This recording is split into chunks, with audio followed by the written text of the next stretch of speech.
welcome to another exciting episode of Encountering Jesus, where I invite you to put aside what you know or what you think you know about Jesus as we go through John's eyewitness account in John's Gospel, and as always, over a cuppa.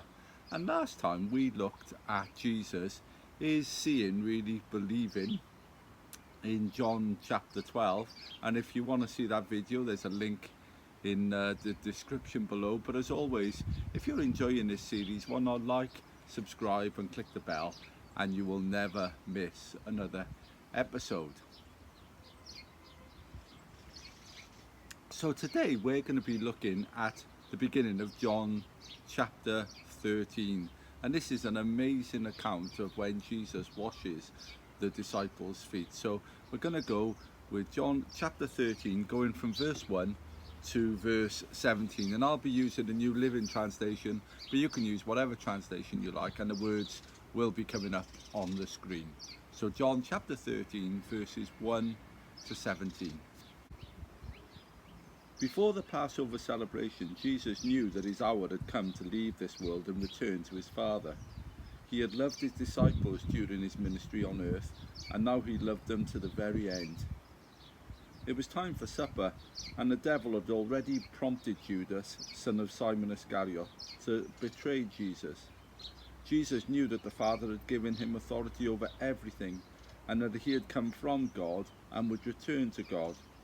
So he got up from the table, took off his robe, wrapped a towel around his waist, and poured water into a basin. Then he began to wash the disciples' feet, drying them with the towel he had around him. When Jesus came to Simon Peter, Peter said to him, "Lord, are you going to wash my feet?" Jesus replied, "You don't understand now what I am doing, but someday you will." "No," Peter protested, "you will never ever wash my feet." Jesus replied, "Unless I wash you, you won't belong to me." Simon Peter exclaimed, "Then wash my hands and head as well, Lord, not just my feet." Jesus replied, "A person who has bathed all over does not need to wash except for his feet to be entirely clean.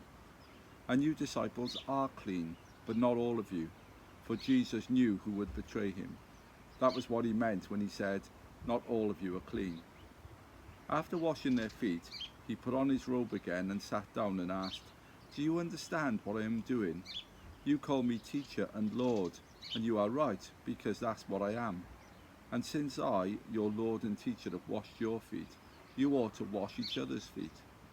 I have given you an example to follow. Do as I have done to you. I tell you the truth. Slaves are not greater than their master, nor is the messenger more important than the one who sends the message. Now that you know these things, God will bless you if you do them." Now I'm sitting outside as always, and I've got the mountains opposite me, and the wonders of creation are all around. You know, I've got the mountains and the rivers and the seas. I can't see the sea, but there's a river down the end. There's the blue sky up above at night. There's countless stars and everything else. There's all the creatures. You can hear the birds all around. There's whales. There's mice and rodents. There's all kinds of things. And the thing is, John tells us right at the start of John's gospel, of his gospel, he says that Jesus created all of these things. And all of this creation that I'm sitting in at the moment and looking around, even the bricks and everything else, Jesus created it all. His fingerprints are over all creation. And what we're looking at here in today's passage is Jesus is in a room with his disciples, and suddenly he takes off his outer garment, he ties a towel around his waist, and he starts washing the disciples' feet. Now, if you were washing my feet, that would be bad enough, because I got lots of hard skin, and goodness knows, my wife says I got grotty toes. But the thing is, in the climate of Israel, you got the disciples wearing sandals, and their feet would have been really grotty and smelly. And here you've got the author of creation becoming the servant king. He's becoming the servant king. He's the guy who who put the stars in the heaven, is washing his disciples' feet. And Peter's going, well, what are you doing? You can't wash my feet. And Jesus says, unless I wash you, you're not going to have part of me. And he says, well, wash everything. Wash my head and my hands and everything. And the thing is, it was really shocking for Jesus to wash the disciples' feet. Washing the disciples' feet in Jesus' time was only for the lowest of the low slaves. You know, like, I don't know, a toilet attendant. Not the toilet attendants are lowest of the low, but it's not a job you want to do, is it? Or a sewage person cleaning out the drain. It's not a job you want to do. And Jesus just bends down, and with those hands, he washes his disciples' feet.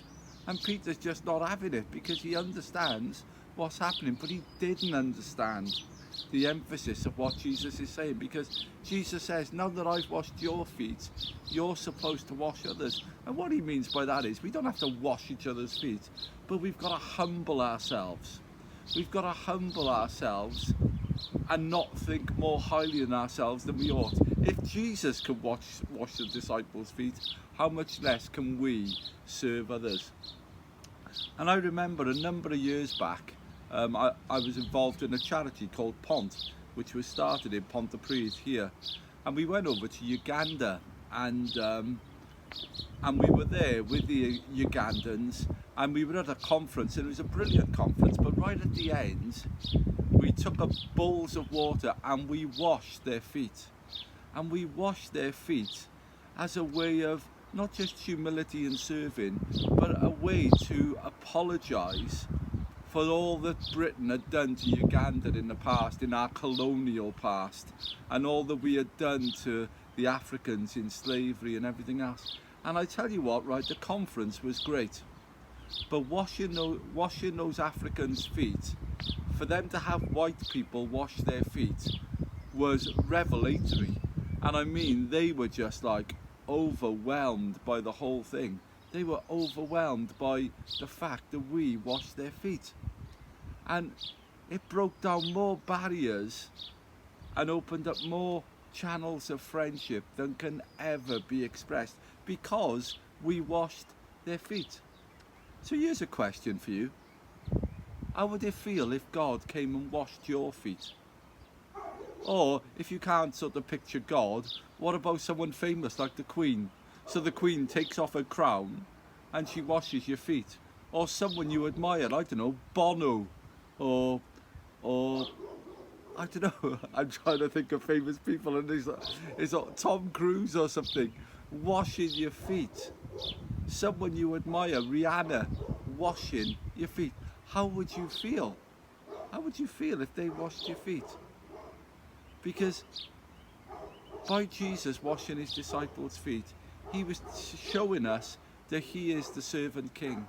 He was showing us that even though he made the universe, that he modelled humility, and he wants us to model humility too.